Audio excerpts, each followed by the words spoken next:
ओम महागणेशाय नमः। ओम गं गणपतये नमः। गणपति उवाच। एस्ट्रोलॉजी से मैं प्रोफेसर डॉक्टर A.K. चौबे एक बार पुनः आप सभी मित्रों का अपने YouTube चैनल पर हार्दिक स्वागत और अभिनंदन करता हूँ। नमस्कार मित्रों, आज मैं उपस्थित हूँ एक और विषय पर चर्चा करने के लिए। अगर आप मेरे चैनल पर पहली बार आए हैं तो उसको सब्सक्राइब कीजिए, प्लीज़ सब्सक्राइब करके बेल आइकन को प्रेस भी कीजिए, जिससे मेरे अगले वीडियो की सूचना आपको तुरंत पहुँच जाए। और मित्रों में शेयर भी कीजिए, जिससे आपके ज़्यादा दोस्तों को लाभ हो सके। तो मित्रों, आज मैं जो मेरा विषय चर्चा का है, मैं चर्चा करने वाला हूँ कि क्या पामिस्ट्री हस्तरेखा पढ़ना, हस्तरेखा से बताना भविष्य, क्या वाकई में विश्वसनीय है? क्या इसको हम विज्ञान कह सकते हैं? क्या हस्तरेखा पामिस्ट्री विज्ञान का हिस्सा है? तो आज मैं इस विषय पर चर्चा करूँगा।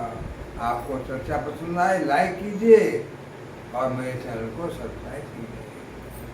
हस्तरेखा, मैं अपने यंग एज में मेरा बड़ा शौक था, हॉबी थी मेरी, एस्ट्रोलॉजी, पामिस्ट्री और होम्योपैथी और न्यूरोलॉजी, ये मेरी हॉबी हुआ करती थी। और मैंने उस यंग एज में काफ़ी सक्सेसफुल इनका इस्तेमाल भी किया, होम्योपैथी का भी अच्छा इस्तेमाल किया। बड़े बड़े भयंकर केस ठीक किए थे मैंने, जो कि एलोपैथी से भागे हुए, घबराए हुए थे, आए हुए थे, मैंने ठीक किए हैं। एक ही डोज में ठीक किए बहुत सी दवाइयों। और हस्तरेखाओं में मैंने काफ़ी लोगों को बताया, जो कि सही हुआ। न्यूरोलॉजी में बताया। तो मैं यहाँ हस्तरेखा की चर्चा करूँगा। हस्तरेखा क्या विज्ञान है? विज्ञान का हिस्सा है। लोग अगर हस्तरेखा वाले जो एक्सपर्ट हैं उनसे कहो नहीं विज्ञान नहीं है, तो बहस करने लगते हैं, लड़ने को आते हैं। अरे भाई, मैं तो फिजिक्स का प्रोफेसर रहा, पर्टिकुलरली न्यूक्लियर फिजिक्स का प्रोफेसर रहा। अपनी ज़िंदगी में 59 साल का टीचिंग रिसर्च का अनुभव रहा। 20-25 लोग मैंने PhD कराए और सैकड़ों पोस्ट ग्रेजुएट न्यूक्लियर फिजिक्स में। लेकिन मेरी हॉबी रही हस्तविज्ञान, हस्तरेखा, पामिस्ट्री, पाम को रीड करना और उससे थोड़ा बताना। तो देखिए, विज्ञान क्या है, कैसे परिभाषा करते हैं हम? वो विषय है जिसमें हम किसी अननोन चीज़ का पता लगाएं। रहस्यात्मक चीज़ है, कोई हमें मालूम नहीं है कि क्या हो रहा है। इस व्यक्ति के हाथ को देख के बताए क्या होना है जिंदगी में, अननोन चीज़ है। तो किसी भी अननोन चीज़ को किसी भी मेथड से ज्ञात करना, खाली फिजिक्स में नहीं है कि एक्सपेरिमेंट करके आपने कोई चीज़ देखी या थ्योरी एक्सपेरिमेंट किया तो उसकी थ्योरी दी उसको समझाने के लिए, या कोई थ्योरी ऑलरेडी थी तो उसको एक्सप्लेनेशन को प्रूव करने के लिए हमने एक्सपेरिमेंट किया। तो वो अलग बात है। खाली फिजिक्स में ऐसा नहीं है भाई। हस्तरेखा में भी तो हम अननोन बता रहे हैं आपके जीवन के बारे में। अब बताने का मेथड क्या है वो अलग चीज़ है, लेकिन एक अननोन जो हमें नहीं मालूम है, हम उसके बारे में आपका भविष्य बता रहे हैं।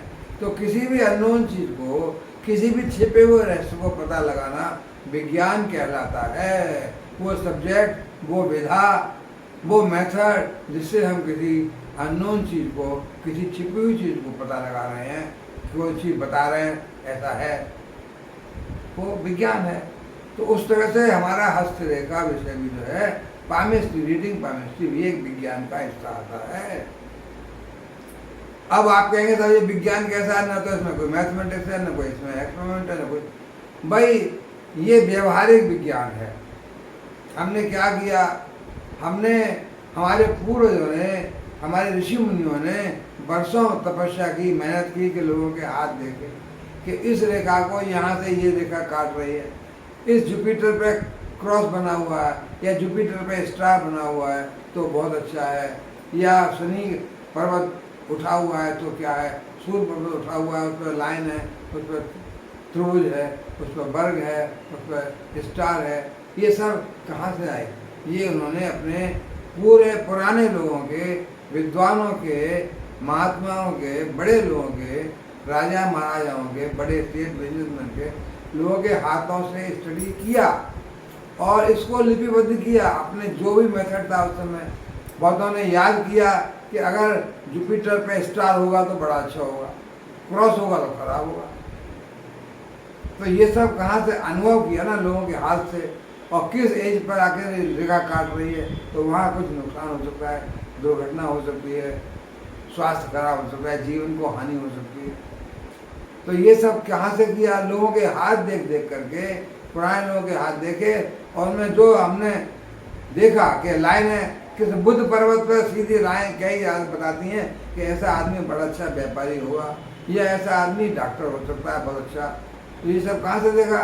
कुछ बड़े व्यापारियों के हाथ में वो लाइनें रही होंगी, कुछ क्या बहुतों के में। तो हजारों लाखों लोगों के हाथों का स्टडी करके वो निष्कर्ष हमने अपनी लिपिबद्ध किया किसी मेथड से पुस्तकों में। जब पेपर आ गया, स्याही आ गई, प्रिंटिंग आ गई, तो पुस्तकें चल गई। उसके पहले हम भोजपत्रों में लिखा करते थे और स्याही बनाया करते थे अपने फूलों के रंगों से, उससे लिखते थे। उस समय तक कोई स्याही वगैरह नहीं थी। स्याही तो बाद में इंडिगो नील किसी की हुई, नील पैदा हुआ, नील से नील रंग बना, उससे फिर और रंग बने। तो ये सब जो है पुराने हमारे ऋषि महात्माओं ने, पूर्वजों ने इस ज्ञान को, व्यावहारिक ज्ञान को डेटा कलेक्ट किया। डेटा मीन्स लाखों हजारों लोगों के हाथ का डेटा, हाथ की छाप ली और देखा कि इसको, इससे क्या हो रहा है, ये किस तरह का आदमी है, इसकी फैमिली कैसी है, इसका व्यापार कैसा है, इसका जीवन कैसा है, इसको जीवन में सुख प्राप्त हो रहा है, पति पत्नी को मिल रहा है, सुख नहीं मिल रहा है, बच्चे करने हैं। ये सब बातें लिखी और उसके हाथ का लिखा कि इस हाथ में इस पर्वत पर ये लाइनें बताती हैं, लंबी लंबी लाइनें बुद्ध पर्वत पर, तो ये बड़ा व्यापार के लिए बाहर जाएगा, सर्विस के लिए व्यापार बाहर जाएगा। और किसी के हाथ में छोटी लाइनें थी बुद्ध पर्वत पर, तो कहा इसको छोटी यात्राएं होंगी और कम लाभ होगा।